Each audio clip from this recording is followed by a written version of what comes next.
राजस्थान की राजनीति में एक बार फिर से जन भावनाओं का मुद्दा सियासी अखाड़ा बन चुका है। जयपुर के एसएमएस अस्पताल के बाहर डॉक्टर राकेश बिश्नोई को न्याय दिलाने के लिए चल रहा धरना अब पूरी तरह से राजनीतिक रंग ले चुका है।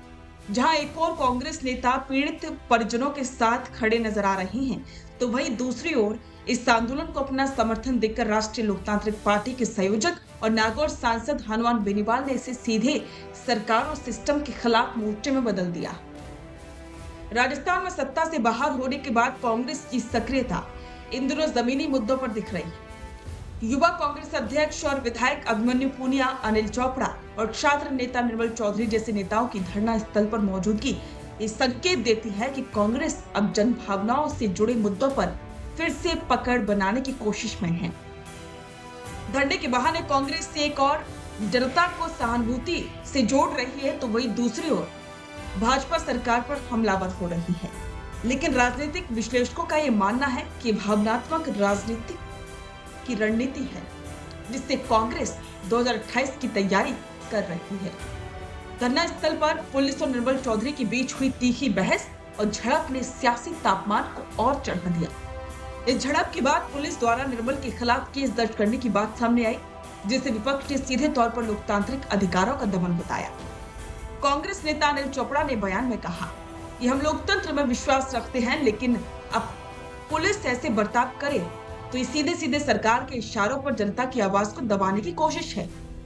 इस विवाद ने सीधा संदेश दिया है कि सत्ता पक्ष और विपक्ष के बीच सिर्फ विधानसभा में नहीं बल्कि सड़कों पर भी टकराव तेज हो चुका है। इस पूरे घटनाक्रम में हनुमान बेनीवाल की एंट्री ने माहौल को पूरी तरह से बदल दिया है। उन्होंने सोशल मीडिया पर स्पष्ट शब्दों में लिखा कि वो परिजनों के साथ हैं और जल्द ही धरना स्थल पर पहुंचेंगे। इसके बाद बेनीवाल धरना स्थल पर भी शामिल हुए।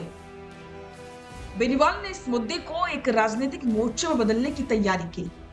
यह आगामी पंचायत और निकाय चुनावों से पहले आरएलपी की राजनीतिक पकड़ बढ़ाने का अवसर भी हो सकता है। गौर करने वाली बात तो यह है कि भाजपा सरकार की ओर से अब तक इस पूरे मामले में कोई ठोस या सार्वजनिक प्रतिक्रिया नहीं आई है।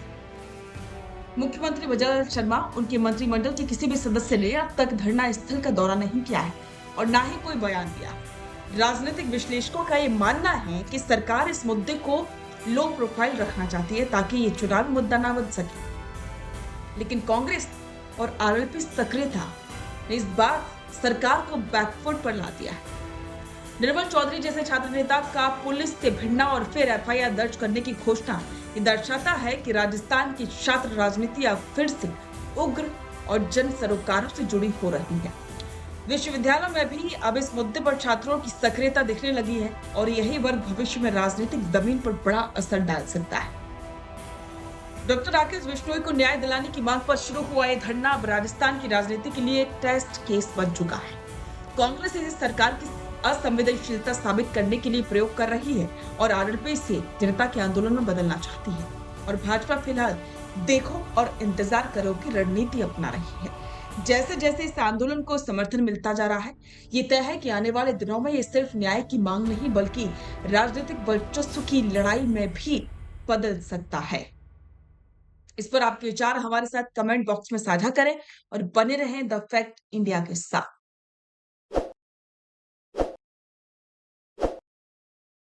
ताज़ा खबरों के लिए विजिट करें द फैक्ट इंडिया की वेबसाइट और डाउनलोड करें द फैक्ट इंडिया ऐप।